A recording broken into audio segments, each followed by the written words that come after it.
اسمي نافية نواف الفارس، عمري 24 سنة. بلشت الرسم صدفة بصراحة. كان مقطوع الكهرباء وما في أي أداة للتسلية عام 2015، حتى إنترنت وقتها ما كان في مثل العادة. فكان في ضوء شمع على الطاولة وكنت أستنى لحتى تجي الكهرباء لحتى مثلا أتسلى على الكمبيوتر أو على التلفزيون. فشفت دفتر وقلم قدامي ورسمت رسمة بسيطة، ووقتها قبل أنا ما كان رسمت أبدا نهائيا يعني حتى بالمدرسة.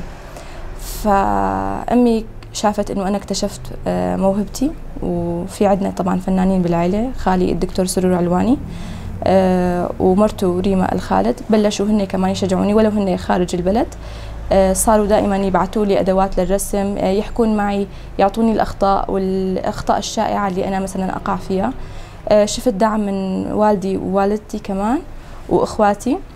صرت كل ما أرسم شيء جديد يجوا لعندي على غرفة المرسم يتحمسوا يشوفوه، فهذا الشيء صار عندي دافع إنه أنا بدي أرسم شيء جديد لأبهرهم أكثر. بصراحة أول شيء إنه في مشاكل بالمجتمع الشرقي الامرأة تواجهها بشكل عام، يعني أحب أحكي عن هالمشاكل. حبيت أحكي فترة صار في عنف ضد المرأة كتير، فكمان حبيت أحكي عن هذا الموضوع. كمان حبيت أحكي عن المشاكل اللي يواجهها أي إنسان، حتى مشاكلي اللي أنا أقع فيها والأشياء الشائعة اللي أنا أقع فيها أحب أجسدها بلوحة، وهيك يعني كل لوحة تحكي قصة. بصراحة في عندي موهبة تانية، أنا كتير أحب القراءة، فصار في عندي اطلاع أكتر على الكتاب، وعم أشتغل على رواية خاصة فيني، بس عم أشتغل عليها يعني ببطء. الرواية هي خيالية فانتازيا يعني رح تكون، بس بنفس الوقت إنه أركز على الكتابة والرسم. هلا أنا خريجة معهد مالفا للفنون الجميلة، بنفس الوقت أنا طالبة أدب إنجليزي سنة ثالثة بالشام. أنظم وقتي إنه هلا أكيد أي إنسان يحتاج وقت راحة، أي إنسان يحتاج وقت لرفقاته ليقعد مع رفقاته، بس إني أنظم وقتي إنه مثلا باليوم ما أروح اليوم إذا ما أكون راسمة شيء بسيط أو أقرأ رواية بسيطة، يعني إنه يا أما قراءة يا أما رسم وهيك يعني. بصراحة أنا أعتبر الرسم هو الكلمات اللي تعبر عني، يعني مرات ما فيني أعبر عن مشاعري، مرات في مواقف أقع فيها إنه أحب إني أكون صامتة بالموقف نفسه، فاللوحات هي تعبر عني. دائما أحط جزء من روحي باللوحات، ما فيني أقول لك لوحة واحدة فهيك راح أكون أظلم اللوحات التانيين، بس إنه كل لوحة فيها جزء مني، فيها جزء من روحي، وصرت أحس إنه الرسم يعبر عني أكثر ما أنا أعبر عن نفسي. أنا تعلمت ال5 معالم بالرسم: الرصاص والألوان والزيتي والأكريليك وحتى الفحم وحتى الحبر. بس اكتشفت نفسي إنه أميل أكثر للأكريليك والزيتي، فيني أكون حرة بالألوان أكثر، أحس حتى مرات الريشة عم ترسم بدالي. بصراحة أنا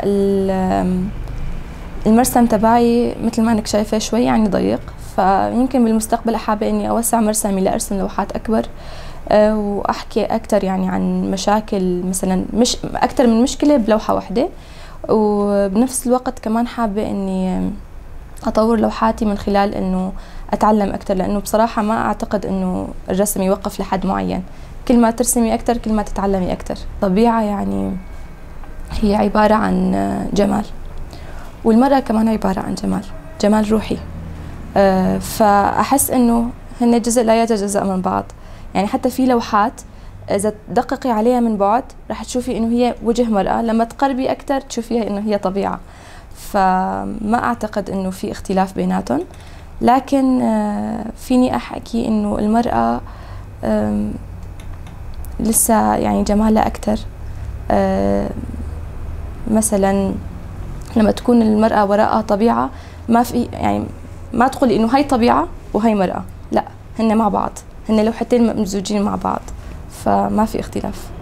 يلي يرسموا لا يوقفوا يعني الرسم، أو هي أول شيء، حتى لو ما في تشجيع مثلا من الأهل أو ما في تشجيع من المحيط اللي هن فيه، أنا برأيي إنه ما لازم يوقفوا رسم، لأنه الرسم بس تتعمقي فيه أكثر رح تشوفي حالك إنك أنت فتي بعالم ما فيك تطلعي منه خلص.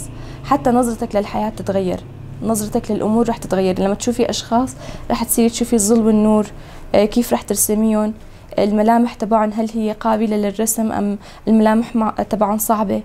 فبرأيي إنه واحد لازم ما يترك الرسم، وإذا كان مثلا ما في يرسم، إذا كان في عنده أي موهبة تانية لازم ما يتركها، لأنه أنا برأيي كل إنسان في جواته طاقة، إذا هاي الطاقة ما يطلعها بموهبة معينة ممكن يضيعها بأشياء ما لها داعي، فهذا الشيء غلط.